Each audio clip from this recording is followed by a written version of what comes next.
Et on va aller prendre le pouls tout de suite avec notre correspondant dans la région, Alban Alvarez. Bonjour Alban, on a entendu ce matin l'appel à se mobiliser massivement des deux grands favoris. Il a visiblement été plus qu'entendu parce que beaucoup de monde se sont pressés dans les bureaux de vote. Est-ce qu'on a une idée précise du taux de participation aujourd'hui ? Alors, les bureaux de vote sont fermés depuis 1h30 désormais, mais le taux de participation final, lui, n'est toujours pas connu. On le sait qu'à la mi-journée, il était de 48%, mais c'est un taux qu'on a un peu du mal, on va dire, à mettre en perspective, car la dernière fois qu'il y a eu un scrutin des élections législatives juste et transparent, c'était en 2008, où le taux de participation finale avait atteint les 87%. Qui est en tout cas sûr et certain, vous l'avez dit, nous l'avons vu sur les images et nous l'avons vu nous-mêmes sur place la semaine dernière, il y a une très forte attente, il y avait une très forte attente autour de ces élections car le Bangladesh clairement tient à ce que cet exercice démocratique se passe en toute transparence, sans qu'il n'y ait de fraude, des irrégularités comme il a pu se passer lors des derniers scrutins sous Sheikh Hasina.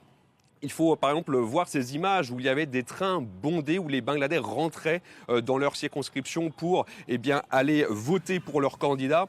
C'est un scrutin qui est particulièrement attendu pour la jeunesse du Bangladesh, puisque pour des millions de Bangladais, c'est la première fois qu'ils vont aller voter pour élire les députés de leur parlement. Et justement, on a beaucoup parlé de ce vent de jeunesse qui soufflait sur ce scrutin. On a aussi entendu ce matin Mohamed Younous saluer, je le cite, la fin du cauchemar, le début d'un nouveau rêve. Ça soulève évidemment forcément énormément d'espoir. Il y a un risque d'attente déçue au final.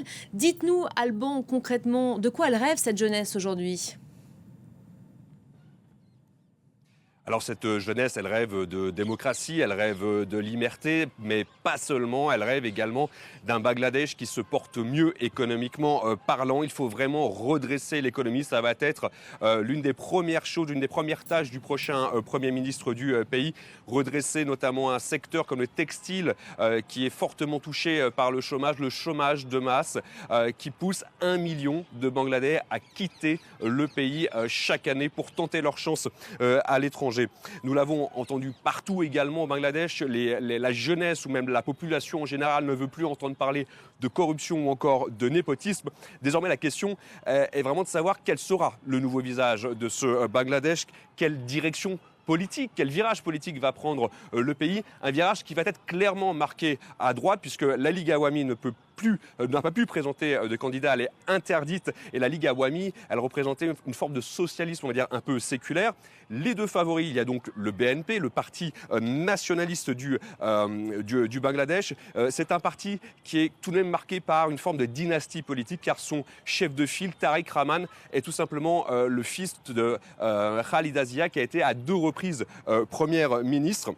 Et puis le BNP a également plusieurs affaires d'accusation de corruption à son égard. Alors est-ce que les Bangladais vont choisir un saut dans l'inconnu et cette fois privilégier le plus grand parti islamiste du pays, le Jamaat, un parti qui rejette le sécularisme, un parti qui a aussi tenu des propos appelant à la mise en place des lois islamiques, la charia par le passé. Ils ont beaucoup modéré ces derniers mois leurs propos à ce sujet. Et puis c'est également un parti qui clairement n'incite pas, ne veut pas forcément de l'émancipation des femmes. Il n'a d'ailleurs présenté aucune candidate parmi tous les candidats au poste de député.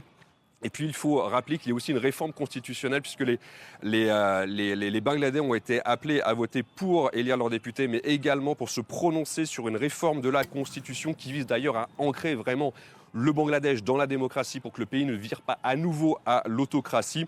Et cette réforme, elle prévoit déjà de limiter à 2 mandats le poste de Premier ministre et puis de rappeler une chose importante qui est déjà inscrite dans la Constitution, c'est que le Bangladesh est un pays multi-ethnique et multi-religieux. Merci beaucoup Alban Alvarez. On aperçoit ce magnifique coucher de soleil derrière vous, fin de cette journée de vote. Maintenant, un scrutin qu'il va falloir dépouiller. 2000 candidats, on le rappelle quand même, pour cette élection législative. On en vient à se